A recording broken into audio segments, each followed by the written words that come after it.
Thank you. I'm gonna take the liberty to introduce some very special guests. First off, since 2009, our good friend Yoshiro Kishida has been the museum's main liaison to Japan and has arranged for many, many things between us and Japan. Yoshiro Kishida.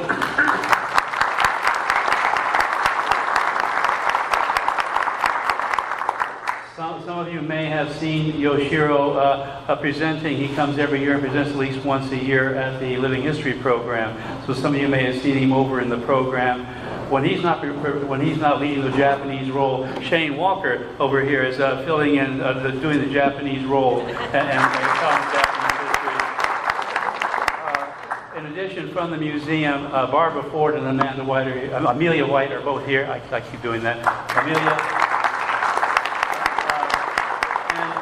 Sitting with them, one of the students, Morgan, you all know Morgan well. She actually was one of the students who went with us to Japan in the Kakehasha program this year, and so we were with Yoshiro over there and many other people. It was a wonderful trip, and so it's great having her here today. And during the time we were there, Amelia was our connection to Instagram and Facebook. So all our photographs and everything were being loaded. She's our social media coordinator there at the time and did a wonderful job. So it's great having her. And of course, Barbara is the program director at the museum. So it's good having them here. We are blessed today to have with us our district governor, Kathy Hubbard.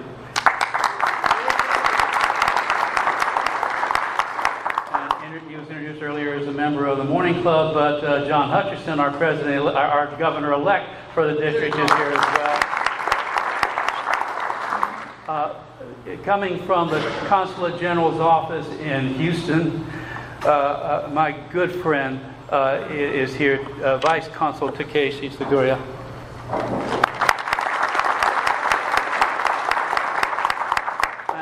For the other guests, I want to give a special bio for a minute. The new Consul General of Japan in Houston is Hideo Fukushima. He was born and raised in Sapporo in the northern Hokkaido island of Japan.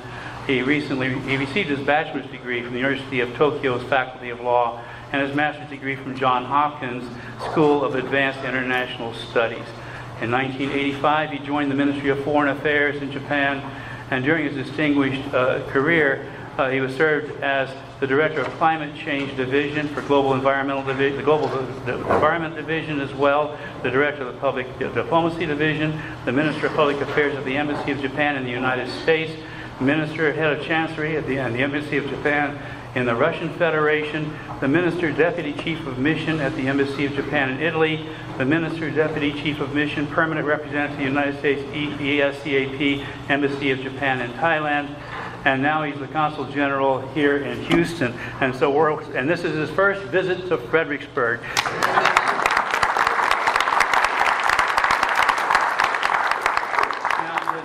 Six-year-old daughter have joined him in Houston, and his 6-year-old daughter just entered public school there, and he's very excited about that. And good news for all of us, he and his wife, it turns out, are great aficionados of wine, and they're going to be back at Fredericksburg.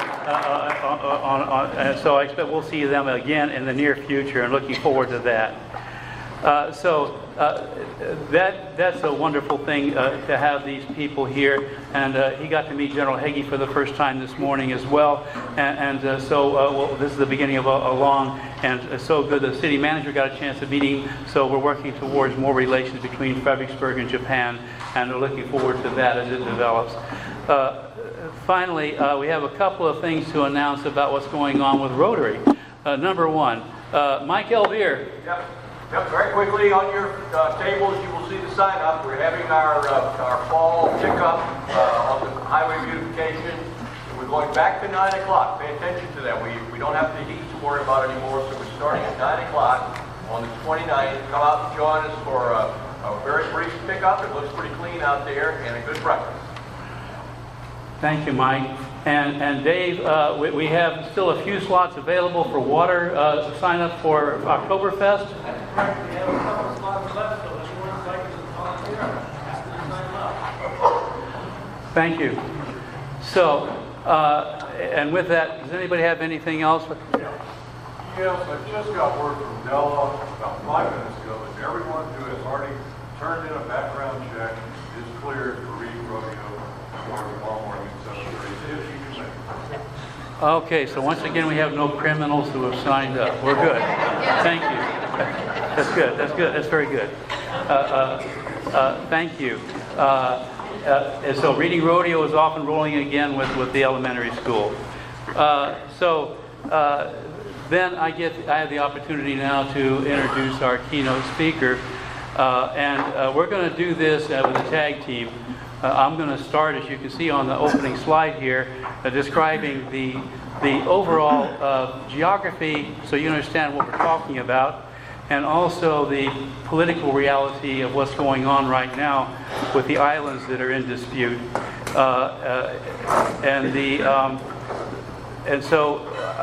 Let me introduce Professor Ishiwi to you before we get started. Professor Nozomu Ishiwi is a very busy man. Since 2009, he served as Associate Professor of Comparative Literature at Nagasaki's Junction Catholic University, and he's an expert in East Asian civilization. He also serves as a member of the Investigative Committee of the Sasakawa Peace Foundation Center for Island Studies. In addition, since 2016, he has served as the Special Researcher of the Research Team Cabinet Secretariat Commissioned Research Project on the Senkaku Island related documents. He advises the Japanese National Diet on these issues, their Congress. While he carries out all these titles, as I have had the chance to work with him the past few days, I've come to understand Professor Ishiwi is also a very good historian. It's not listed by that name on his title, but Lord, he's wonderful. And his research and understanding of Japanese and Chinese historic documents, and his ability to write the narrative of those documents that these documents tell, have the potential to make the world a safer place. As we all need, and all we need to do is to help him spread the word about what's going on over there. So I introduce you to Professor Ishiwi, and it's a great honor to have you here. Thank you very much. Let me go ahead and start the program, and then we'll get to your part. All right. So could you get the lights, John? Where's the clicker? Yes. Can't move without the clicker. We're in business. All right. To start with, a brief geography lesson for you. Where and what are the Senkaku Islands? Okay, so this is the Asia area, and of course, whoops, wrong button. This, of course, is Japan. This is Korea, South Korea, North Korea, China, and down here is Taiwan. Between Taiwan and Okinawa is this is called the Ryukyu Islands. The focus area we're going to be talking about is in this zone. So the next slide, as you can see, will zoom to this area that's in red. So this is focused on the area with Taiwan on the left, blown up. And the thing about it is, this is just the southern islands coming up here, and all the way over here towards Okinawa, the Ryukyu Islands. And it's an important thing to note, I love Google Earth because for this kind of a feature, they show you what's going on underwater. And so this is great, showing the actual underwater features captured by satellite. And you can see this is a shelf here with very deep water here and more shallow water in the East Japan Sea here. East China Sea is up in this area. And so this is the area in dispute, but we're going to now focus in on this area with the next slide, and you can see the Senkaku Islands. And the whole argument is over these 5 islands. There's 5 islands and 3 rocks. And the total square miles of all 5 islands together is 2.65 square miles. They're not inhabited. Nobody lives there. This one has water for sure. I don't know about the others, but nobody lives here. It's in the middle of nowhere, and they're very, very small. So the evolution of the current status is the Ryukyu Islands were recognized as part of Japan in documents between the Emperor of Japan and the Dutch East India Company since the 17th century. This is well known by other European nations as well and recognized. Japan began administration of the Senkaku Islands in 1895 formally. Beginning in 1945 after World War II, the United States occupied Okinawa and controlled the Ryukyu and Senkaku Islands. In 1969, the U.S. expressed its intention to hand over the occupied territories, including the disputed islands, to Japan. Ownership of the Senkaku Islands was undisputed until 1970, when both China and Taiwan objected. They claimed that the disputed islands were given to Japan in the Treaty of Shimonoseki in 1895 and should therefore be returned to Taiwan because after the end of World War II in 1945, all unequal treaties forced on China were declared void. They believe this included the 1895 Treaty of Shimonoseki, when China ceded this area to Japan after the First Sino-Japanese War. One important thing I'll add in here is the arrangement on these treaties that it's talking about here was written by the United States, and the United States does not feel that these should be Chinese islands. Both the ROC and the PRC made formal announcements regarding their claims in 1971. So both China and Taiwan formally announced it in 71. And however, the United States handed over the disputed islands to Japan as of May 15th in 72, even though the U.S. has not taken a definitive position on the sovereignty of the territory, considering the islands an administrative territory of Japan. So, why is China trying to claim these uninhabitable islands? The dispute appears to date from the 1968 announcement by two Japanese scientists that there may be a large reservoir of oil under the continental shelf below the island. Hence the importance of the deep water place I told you about below the Ryukyu Islands. Everything above that may have a significant pool of oil sitting under it, and Japan and China has already tapped into gas fields in the east of that area. In there they do control for sure right now. So it's all about the oil. The UN Convention on Law of Sea gives the 200 nautical mile exclusive economic zone and sovereignty over the seabed resources therein to anybody who owns land. This means whoever owns the Senkakus would gain economic control over these important seabed resources, as well as nautical control far into the East China Sea. And the Senkaku Islands are halfway to Japan. So they would control half the ocean to Japan if they could pull this off. Since the mid-1990s, and particularly since 2012, tensions have spiked between and China over the disputed Senkaku Islands in the East China Sea. And an analysis by the U.S. Congressional Research Bureau reports, and they wrote this in 2016, and late in 2016, these flare-ups run the risk of involving the United States in an armed conflict in the region. So this is very serious for us in the United States, and most people aren't even aware it's going on. So now you know the brief history and why this is an important subject. And from this point on, I'll turn this over to Professor Ishiwi, and he'll get into the deep dive into the historical documents that make this relevant. Professor Ishiwi.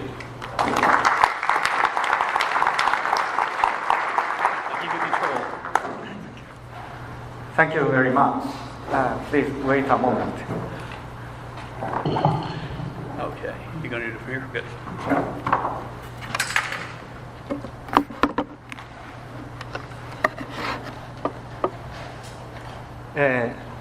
My English is quite not good. I prepared my manuscript for reading out.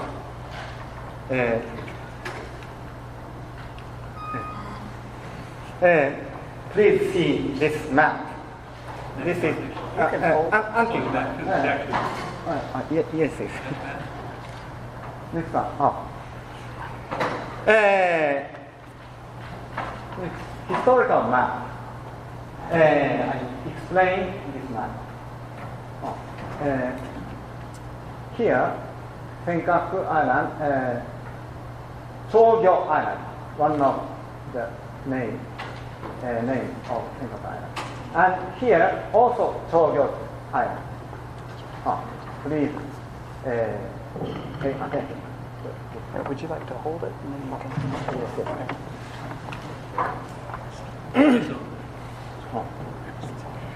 The Senkaku Islands, including Chogyo Wotsuuri Island, and other islands, are the focus of global attention. There is an impression among many people that Japan is adhering to contemporary international law, while China, ROC and PRC, are upholding so-called ancient history. The most fundamental claim which China makes is that the Senkaku Islands historically belonged to Taiwan. The Japanese government has been cautious not to join in debates over historical details. However, Japanese researchers have been rebutting each claim. Please see this PowerPoint slide. There are two important points to understand about this modern map I have made. This map. One, the word Chogyo Dai simply means fishing place. It is not any specially named island. Note, there are two islands with that name on the map. Here, Chogyo. In Mandarin Chinese, Pekingese, Diaoyu Island. And Chogyo also here.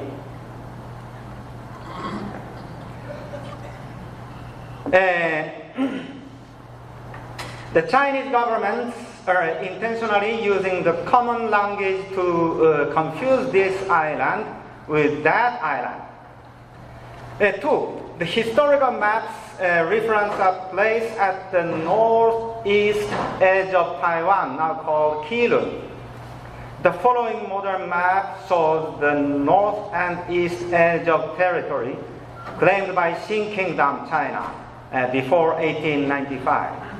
Following that is the original 1744-year map created by China Qing Kingdom with these reference points.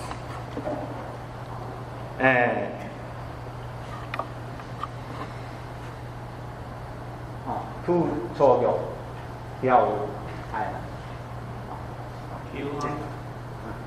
Chogyo in Peking Chinese, Diaoyu. And PowerPoint 3.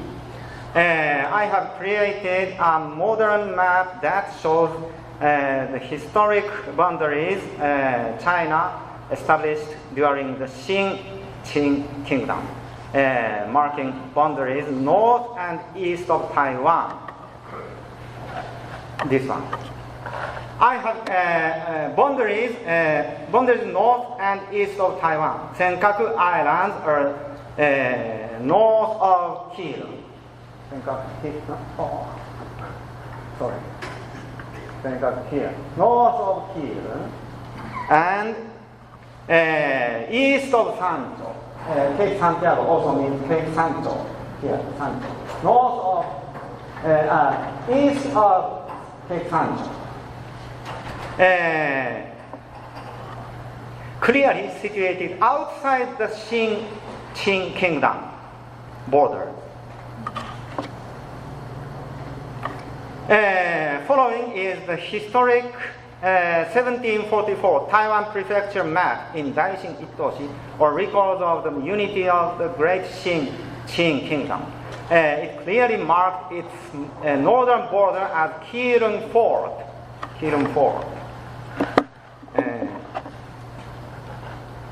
This map, old map, antique map. The historical topographies created by the Qing Taiwan government all show Keelung as the northern border and Cape Santiago, Cape Sancho as the eastern border. And since Senkaku Island is north of Keelung and east of Sancho, it is clearly situated outside of Qing Kingdom borders.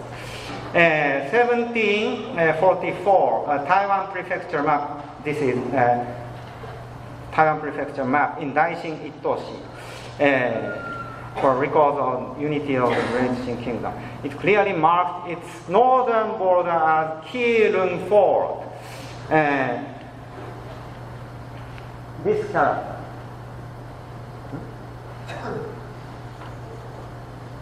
Key. This character is key.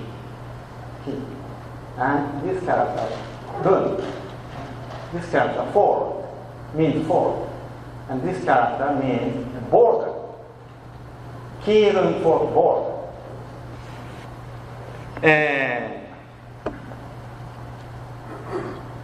This map is taken from 2016 Cabinet Secretariat and Commission Research Report on the Senkaku Islands related documents. And this is Taiwan, Tai and Wan and prefecture. This is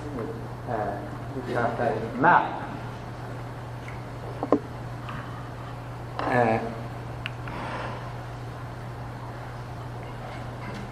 Combined map. This is antique one, 1744, and this is modern map. Border.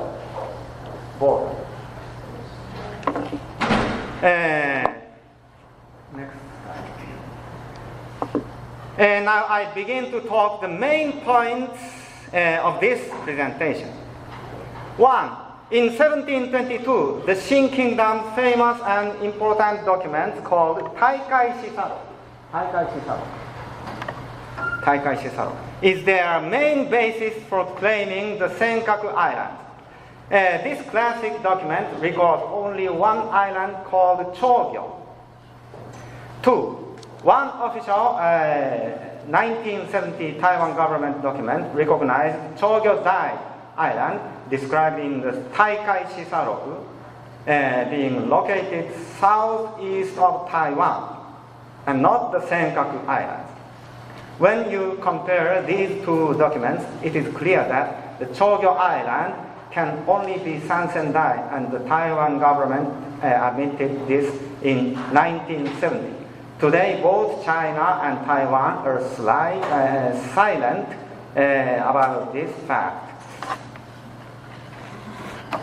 To the right is the relevant page of the 1722 document, known as the Qing Kingdom's famous and important document called Taikai Shisarok.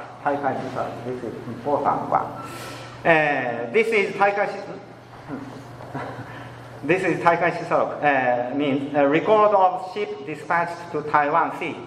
台海史查录 in Mandarin Chinese.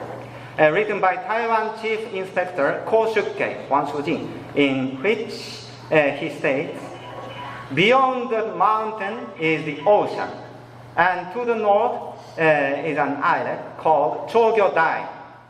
More than 10 large boats can anchor there. Sampan vessels can advance into Separan, a place name. Separan in Suko also a place name. Now Hualien, now current Hualien. Subsequently, many regional topographies reproduce this sentence.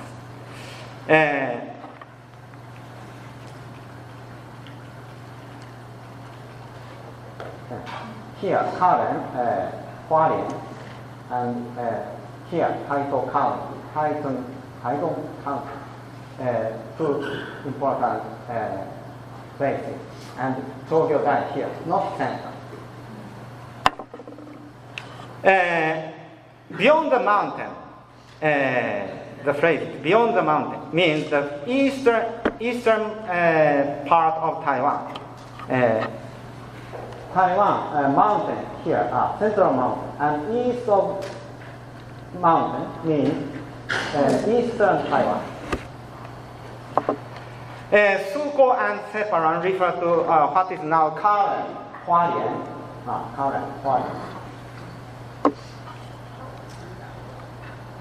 The kanji literal name Chogyo Dai or Mandarin, Diaoyu Tai, are found not only in the Senkaku Islands, but in dozens of other locations as well. The two characters read Chogyo in Japanese and Diaoyu in Chinese, mean fishing. In the Senkakus, the romanization Chogyo appears as early as 1901 in a work by Professor Yoshihara Shigeyasu of the Tokyo Imperial University. The romanization Diaoyu was fairly late, appearing for the first time in 1980s.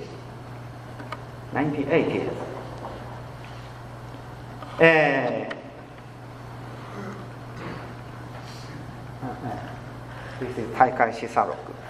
The subject of this speech is whether or not the Chogyo Dai located Chogyo, two characters. Cho is here, Yo is here, Diao, Yu, Diao and Yu.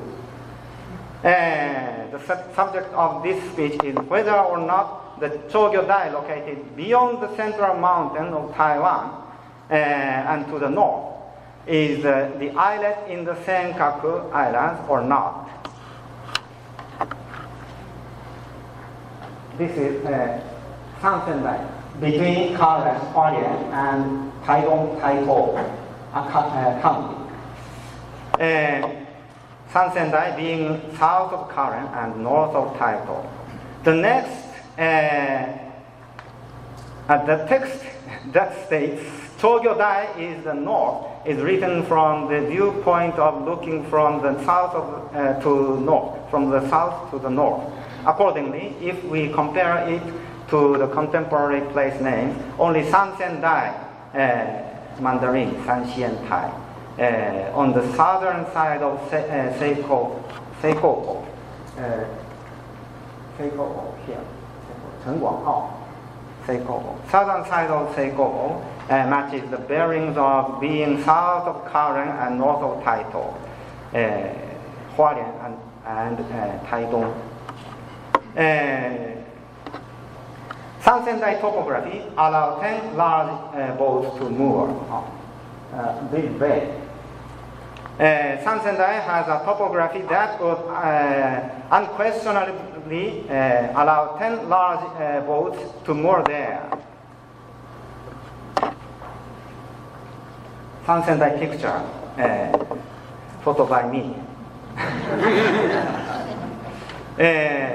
The faction that claims the said Chogyo Dai is in the Senkaku Islands begins after the Senkaku Islands became a focus of attention in 1970.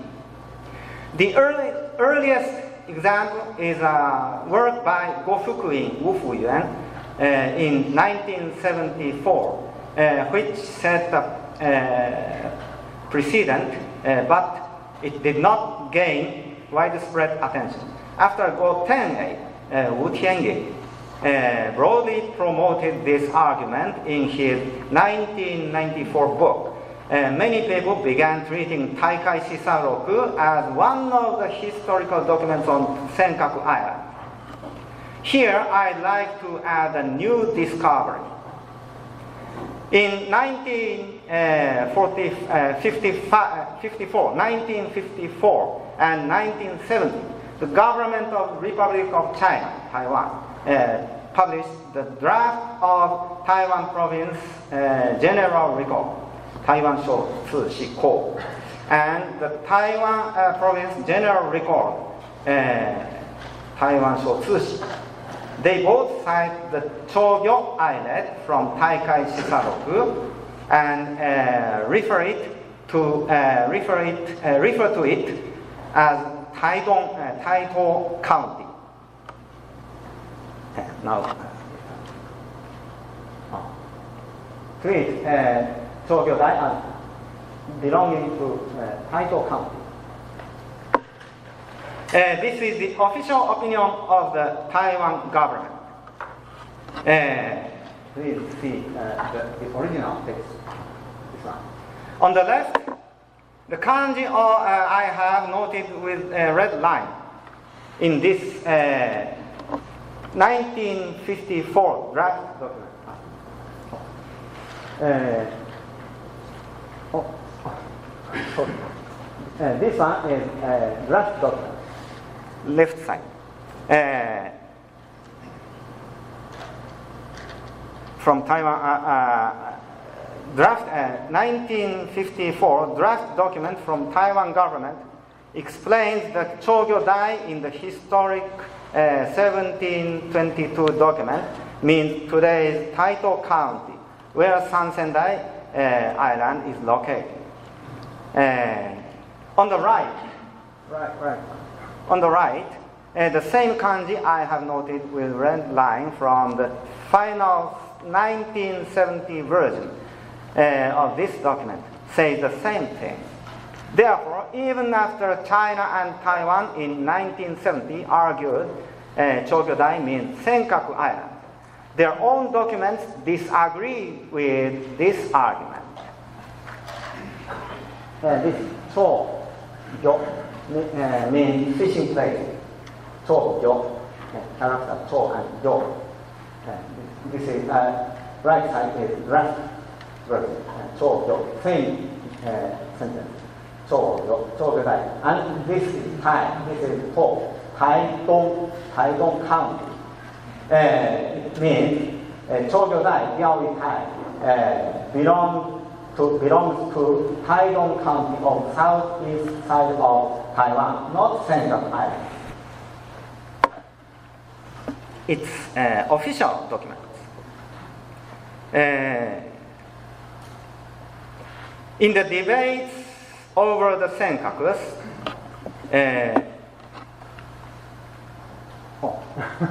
sorry. In the debates over the Senkaku Islands, no one has referred to this, and so I believe that my speech offers a new discovery today. This official conclusion was later revised to say that the phrase of the Taikai Shisaroku referred to the Chogyo Islet of Senkaku Island. Members of Taiwan's legislative yuan or parliament and journalists should ask the current Democratic Progressive Party government in Taiwan for its opinion on this revision.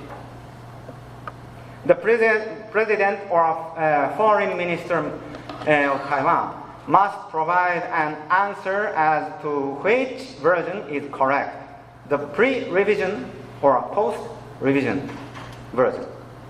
China's fictitious history of Chogyo Dai, Diaoyi Thai, has already collapsed in recent years, and the only remaining issue is the government's stance.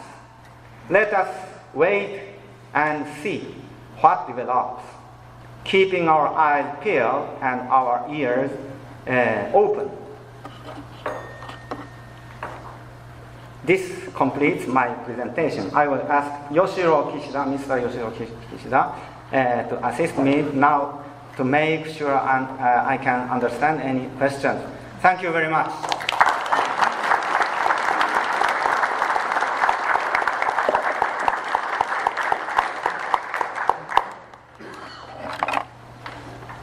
We'll keep the mic on for the questions. Yoshiro, come up and help. If any translation needed. Who has questions? Jim? I've heard, recall reading about China building artificial islands and then claiming the territory away from the artificial islands. Is this in that same area? No, this is over close to the coast of China. Is that right? Where are they building islands right now? You know it. Yeah. Not the same area. Now, It's open. It's on. open.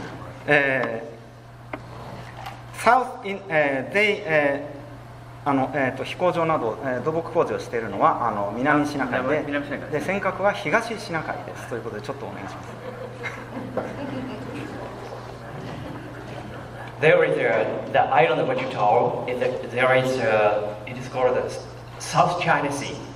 There is an island. It's totally southern island. I think this issue is what he's talking about. There is the island is more than north, Yes. so they're totally different islands. Yes. This is the East China Sea. The area you're talking about is the South China Sea. And at the same time, China's been making moves on the Senkaku Islands. They've been trying at the same time, which really confuses people, to take hold of the Spratly Islands that are controlled by the United States and the Philippines, that are in the South China Sea between Philippines and China. And there's another small island group there. The Hague stepped in and determined that China was wrong in that 2 years ago, but that China is still trying to expand their territory in that direction. Mike had a question. I'll get to you. Yeah, in the face of this type of evidence, other than just power and might, what argument is China offering? There's two points. I want to make one, and Professor Shiwi can add in, but the first point is China doesn't know that we know this yet. This is brand new information. You're the first audience outside of Japan to ever hear this, except for the people at The Hague and in the University of King's College where he was last week. This is all brand new research and information that has just now come to light. So it's very, very new. Correct. 新しい政府見解のことを説明チャイナ側のあれですよね、その証拠があるかというのが一つと、それ一つ、なんか今二つある。はい、先に一つ目。The first、ですね、中国側にはこれを証明する証拠はこれに反論する証拠は全くございません。There is no any way to 反論するわけ、refute my research. Yes. そのためですね、昨年の11月17日にこれがこの1970年のドキュメントがですね、を私は国会で公表しまして大きく報道されたんですが、それに対して1年間全く、チャイナ政府は沈黙を守っております。ちょっとお願いします。1970年のドキュメントですね、今日の発見というやつですね。これはまだ英語メディアには出ておりませんが、昨年11月17日に国会で記者会見をして発表したものです。それから1年近くチャイナ政府は完全にサイレントです。The Chinese government doesn't have any provision about that against his opinion, and he's told about his opinion to our Japanese government, and but the Chinese government is trying to keep silent about his health promotion. Near 1 year from last year, they are silent. But Professor Shiwi continues to research, and he has now found another relevant document, and that's going to be the subject of the Rotary meeting on Wednesday down at Fair Oaks Ranch. So you can come see the very latest research that was just published by his government Friday of last week. So this is a continually evolving story. Jim was the next one that had his hand up. Yes, I wonder if you could tell us whether or not there has been any military confrontation over this island in the past few years. I am aware that there have been several encounters between the Chinese military and the Japanese military. Was this island group a part of that confrontation? There's been no military confrontation directly that I know of. Ships having together? Consul General, you may know the answer to that also. それに対して日本の軍隊が対抗するようなことをやってるかということを短く There's no armed conflict yet. Yes. 軍事行動はまだ行ってませんよね。It's on.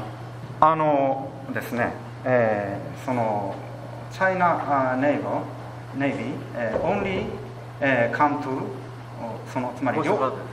はい。コーストガードが来てます。コーストガード、それでまあコーストガードでいいんですけど、コーストガード and Chinese Navy both reach to つまりですね、領海線ギリギリをかすめてはいで自衛隊がそれに対して対応するためかすめるだけで逃げていきます。中に入っておりません、一度も。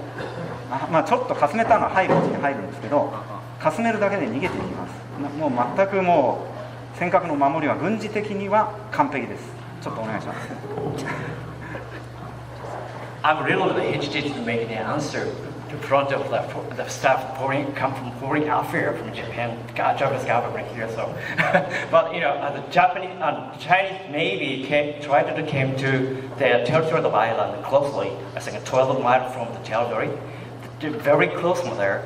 But mostly the Chinese Coast Guard came to there, and the Chinese Navy is just behind there. So our Navy, just if our Navy came to directly to the Chinese Coast Guard, it's going to be a big trouble. So that's our Japanese government decided that not to bring our Navy to directly to the Chinese Navy. So keep a distance from that. But the Chinese Navy, Coast Guard came close to very close to the territory of the Senkaku Island.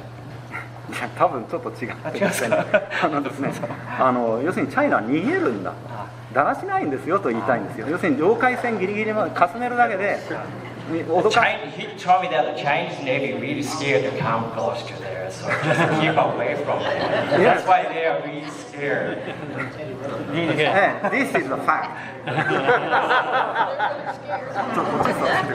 Okay, we had more questions into that. I assume these islands are outside of 200 miles of the coast of China. The islands are far beyond 200 miles from China. 中国からとっても離れてますよね。 Why are they so interested in なぜその中国がそんなに離れて Oil is sitting over a huge potential oil bed. これに対して中国海軍 Yeah, they can't get to without being in that area. Also, it would extend their navigational reach 200 miles from the Senkaku Islands, which is halfway to Japan. Yes, go ahead. Are we committed by treaty or otherwise to defending Japan if there actually is a conflict? Great question. Are we committed by treaty? Yes. The self-defense treaty between the United States and Japan in 1960 commits that all areas under administrative control of Japan, that we will help defend them. We are obligated by treaty in 1960. Again in 1972, it was reiterated during that period with an additional treaty, and then Congress stepped in with actually a statement several years ago in their Defense Appropriation Act stating their commitment to these islands as well, and by name. So it's actually in congressional record as well. We are committed to defending. Yes. お互い共同して防衛に当たってるんだ。 Other questions? Go ahead.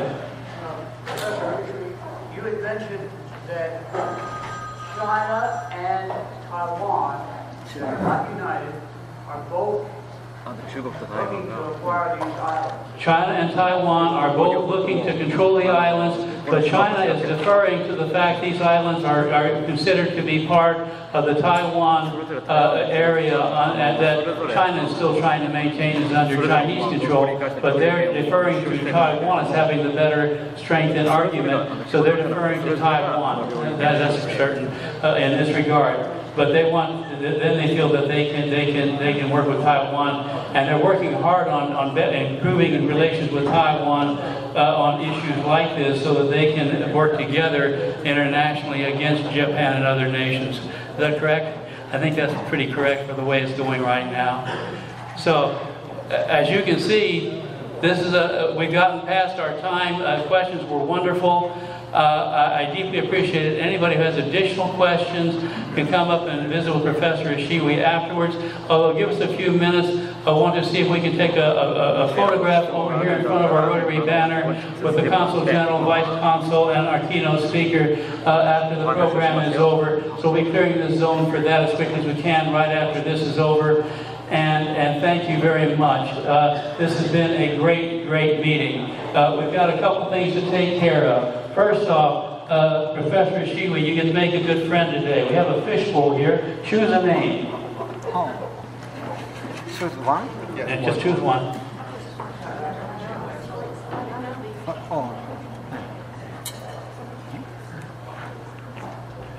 Reg Gardner.